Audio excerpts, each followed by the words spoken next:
The 2019 CrossFit Games are almost over, and as always, the athletes competed admirably. Now granted, I don't compete in CrossFit, but I've been getting into it lately as we've opened up a clinic inside a CrossFit gym.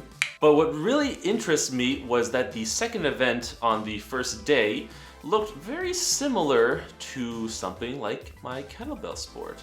This event was 800-meter row, 66 reps for jerks. Women used two 12-kilogram kettlebells and men two 16-kilogram kettlebells, then 132 feet handstand walk. First off, here, they say that it is kettlebell jerks. Well, if you click on it, then it said, no, 66 kettlebell shoulder to overhead. Okay, well then when you're watching live, it said 66 push press. So I guess at the end of the day, it was ended up being a push press, not a jerk. Now, because that's a big difference, jerks versus push press, but I digress. Because when I looked at it, jerks, well, that's very kettlebell sport-esque in my opinion. So I was very curious to see how are they going to fare in this, because I like to think myself as a good jerker. And yes, I was very curious to see how everybody would do in this particular case. And well, let's say there's a few things that the athletes could have done a bit better in my own opinion, of course. So in this video, we're gonna go over 4 tips as to what those athletes could have done a little bit better. Now, I'm not knocking on these CrossFit athletes. They're all incredibly tough individuals. So don't think that I'm insulting anybody or insinuating anything by this. It's literally just my own personal observation on different things technique-wise that we could do to improve the lift and be a little bit more efficient at it. So let's continue. Number 1 is handle position. Many of them are holding on to the handle as if they're holding onto a barbell or a dumbbell. Ideally, the handle should sit at a 45-degree angle on the hand. What this does, it takes a lot of tension off of your forearm so that you're able to actually relax your forearm in that position. So you're really using up a lot less energy when you're doing this, especially considering the following event, which is 132 feet of handstand walks. It's crazy. So number 1 tip, hold the handle at a 45-degree angle. Really give this a shot at home. You'll notice that there's a big difference. Another reason why is you'll notice that oftentimes when you're holding the bell right in the middle, let me get a kettlebell. So you'll notice that if I'm holding the kettlebell kind of in the middle here, there's only really 2 points of contact. My hand here and the forearm back here. So things can kind of get fairly wobbly here. And if you look closely at the top of the push press, you'll notice that kettlebells are getting quite wobbly. But holding 45 degree, well, you're adding an extra point of contact on your arm.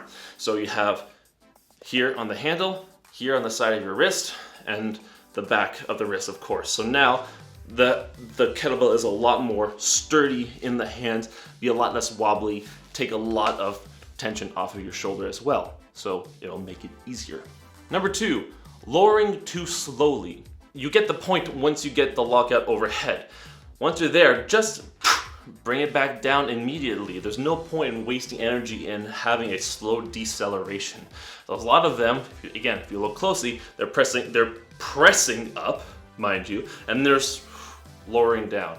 Really, just let the rest of your body absorb that impact and don't just burn energy up in your shoulders. Especially you got that handstand walk right afterwards. So number 2, just lower it quicker. So number 3 is the rack position. Most of them, essentially pretty much all of them, are holding the kettlebells like this in the rack positions, the elbows flared out. So holding the kettlebells here is taking up a lot of energy because you have to hold your elbows up, you have that weight there. However, if we lower the elbows down into your abdomen onto your iliac crest, you're able to get a little bit more rest in that position. Now, yes, I agree that in this competition, you really had to get the kettlebells below your chin to overhead, and bringing this instead from here to all the way down to the rack position, now you're having that extra distance to work with.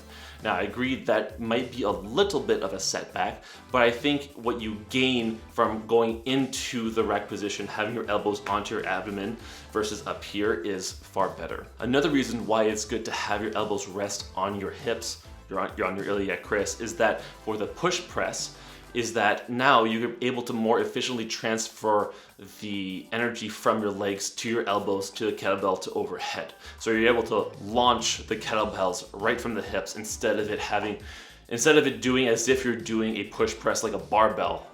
All right, so if you're doing a push press with a barbell, yes, you have to have your elbows flared out this way to push up.